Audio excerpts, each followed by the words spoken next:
Agora 7 horas e 16 minutos na Paraíba. Investindo de Fato com Cris Atala. Cris, bom dia, boa semana.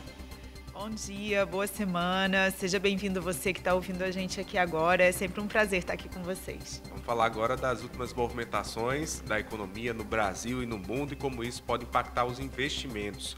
A gente tem a Bolsa Brasileira, mais uma vez encerrando a semana com a alta, mas quando a gente vai fazer um comparativo no valor em dólar, isso significa um outro panorama, né? Exatamente. O que acontece com a Bolsa Brasileira é muito interessante isso que você falou, porque na semana passada nós tivemos 1,2% de alta na semana. A Bolsa fechou a 135.600 pontos. Porém, quando a gente olha a Bolsa Brasileira em dólar, o que a gente vê é que hoje ela está a 25 mil pontos em dólar, mas ela já chegou a 45 mil pontos. E isso foi em 2011. Ou seja, imagina, né? 13 anos já. E a gente ainda não conseguiu chegar nem perto do valor em dólar da Bolsa. E isso traz uma pergunta com bastante recorrência. Todas as vezes que as pessoas me olham, tem duas perguntas que são de lei. Quanto eu vou ganhar se eu investir 1 milhão? E a Bolsa está cara ou está barata? Eu trouxe aqui até algumas anotações para não me perder em relação a essa questão, Bolsa cara ou Bolsa barata. Bom, a gente já falou que a gente já chegou a um patamar de 45 mil pontos. Quais são os prós? O que pode levar a Bolsa a alcançar números ainda maiores? Lembrando que ela fechou a 135, mas ela chegou a 137 mil pontos durante a semana, na semana passada. Bom, quais são os prós para que a Bolsa continue essa escalada de alta? A queda da taxa de juros nos Estados Unidos, como a gente vem falando aqui há algumas semanas, ela aumenta o apetite de risco e faz com que esses valores que estejam hoje alocados em renda fixa nos Estados Unidos, eles se voltem a alguns investimentos que potencialmente possam dar melhores lucros, como, por exemplo, as bolsas dos países emergentes e, obviamente, a nossa está incluída. A gente teve uma temporada de balanços surpreendentemente muito boa. A grande maioria das empresas reportou não só balanços mais saudáveis, como um aumento recorrente de lucros, e isso fez também com que os investidores, no geral, tivessem dado uma animada. Afinal de contas, se as empresas estão lucrando mais, isso significa que suas ações devem se valorizar mais ainda e aumenta também a distribuição de dividendos. Além disso, a economia nossa ela segue aquecida e em pleno emprego. E a gente teve também aquilo que eu citei na semana passada, que foi o aumento da participação da Bolsa Brasileira no índice MSCI, que é um índice que ele cita, né, as economias emergentes, e esse é um ETF do mundo inteiro. Então, isso também é muito importante e fez com que vários fundos grandes de investimentos estrangeiros tenham vindo comprar Brasil ultimamente.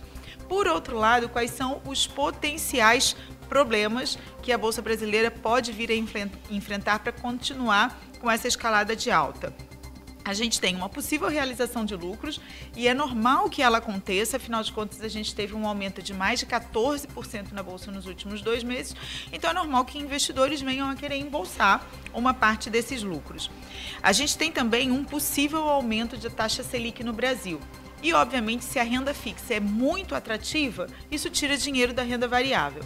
Então, isso é uma real possibilidade, a gente vai até falar disso melhor daqui a pouco. A gente tem ainda um controle de gastos do governo que, embora eles já estejam mudando o tom, isso ainda não se transformou numa realidade. No momento, está tudo no campo da promessa. Esse pleno emprego que a gente citou como um fator positivo para a Bolsa, ele pode vir a se transformar em inflação. Então, é aquilo que é muito bom, mas pode virar não tão bom assim ali na frente. E voltando às novas necessidades, né, de aumento da taxa Selic, esse realmente é o grande entrave da subida da Bolsa, embora haja alguns gestores falando em Bolsa a 147 mil pontos no final do ano. Você citou aí a questão dos juros, né? A gente está sempre falando desse assunto aqui porque impacta muito investimentos financeiros. Sim. Existe uma perspectiva de corte nos Estados Unidos e aumento no Brasil.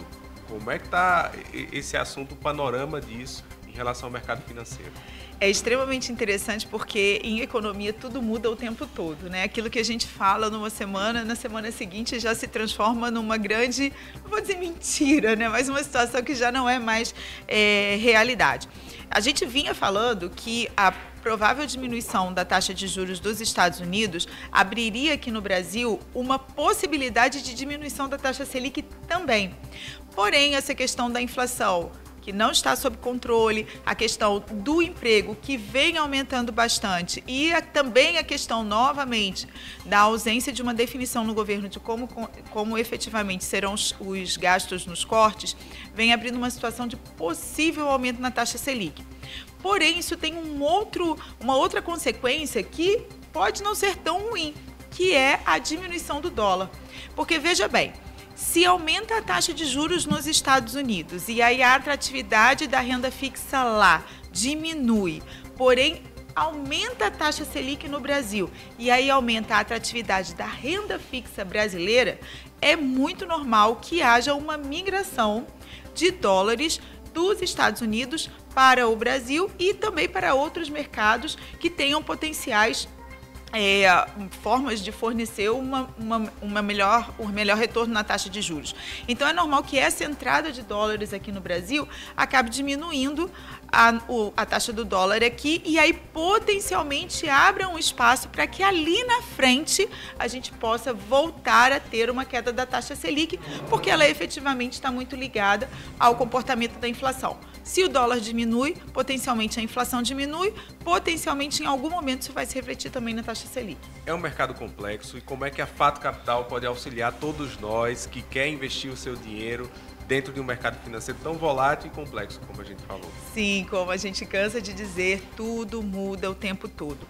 E é muito interessante porque vira e mexe eu recebo pessoas no meu escritório que querem investir, mas que às vezes nem eles mesmos entendem qual é o perfil de investidor. Porque é muito interessante, eu recebo lá pessoas que dizem, eu tenho um perfil conservador, mas eu quero botar 50%, 60%, 80% do meu capital em renda variável.